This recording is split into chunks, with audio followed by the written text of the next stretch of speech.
Hello there, and welcome back to Unraveled Game Thoughts. And we are talking about the solo game experience and weighing that against all kinds of games. Today I have Wingspan, which I played, about 4 games and lost every single one because I'm good at games. Our next series will be strategy. I should definitely be the one to bring that to you. So, Wingspan solo. Wingspan is very easy to run solo.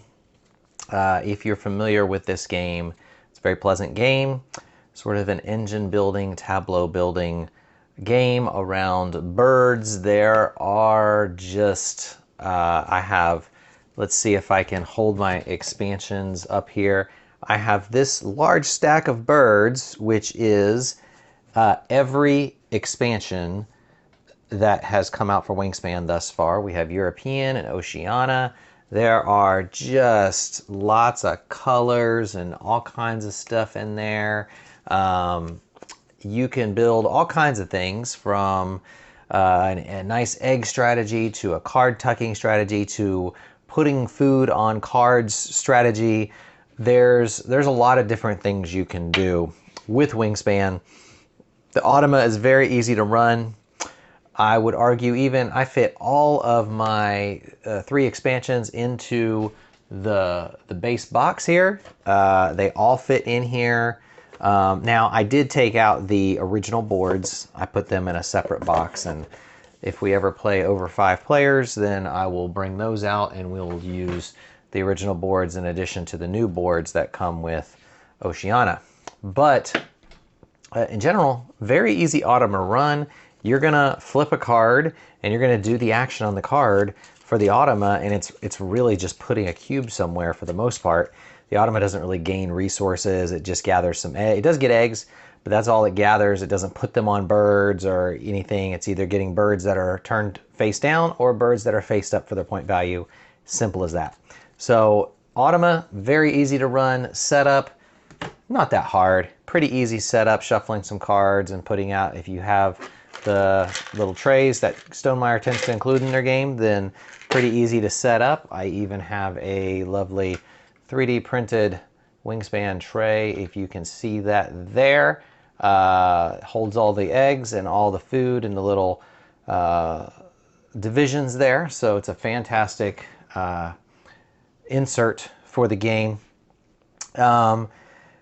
Really pleasant game to play. It's fun to build the engine builder. I would argue sort of the experience of playing Wingspan is a little bit of a relaxing, enjoyable, trying to figure out how can I put the best birds on my tableau. And even when you don't feel like you're getting quite the birds you want, you still feel like you're having a good time. The art on this is just astounding and wonderful. And there's little fast facts at the bottom of all the birds that are quite helpful. I don't think I can do it, but there is an app called, I think, Wing Song.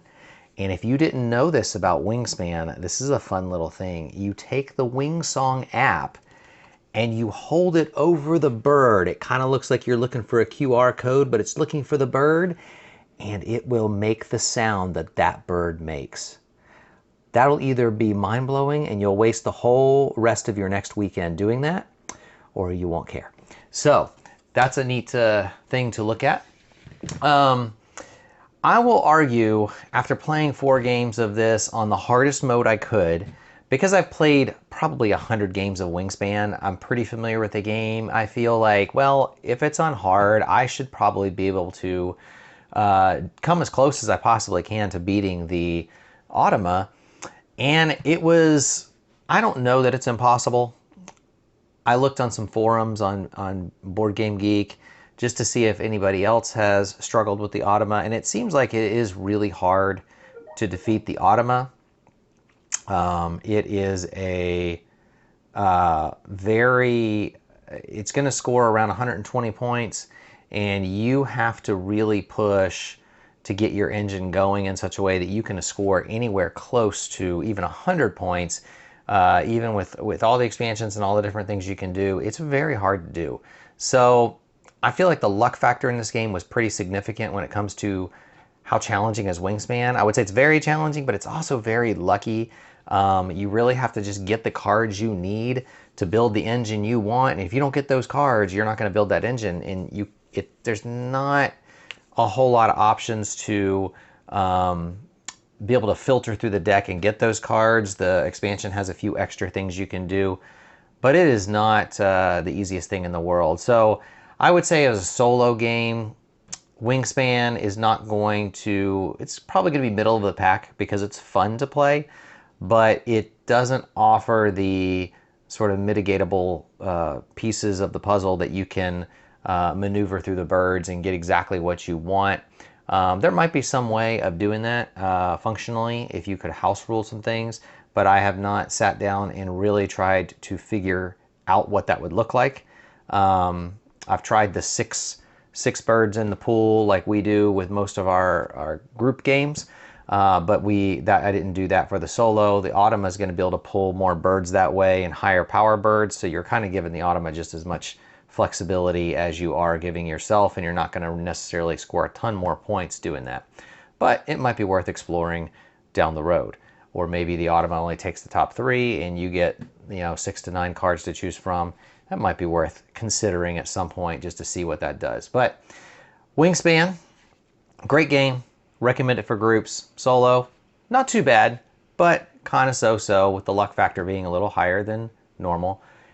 If you like this video, maybe give it a like. And feel free to subscribe, and I will post my metric in the comments. Love to hear your comments. What do you think? Have you beaten the Automa on the hardest mode? If you have, I'd like to hear about that and what engine you built to make that happen. And do you think that that was like you just happened to get those cards out, or was that something that you could repeat over multiple games? So until next time, from Unraveled Game Thoughts, thanks for joining me, and have a great evening.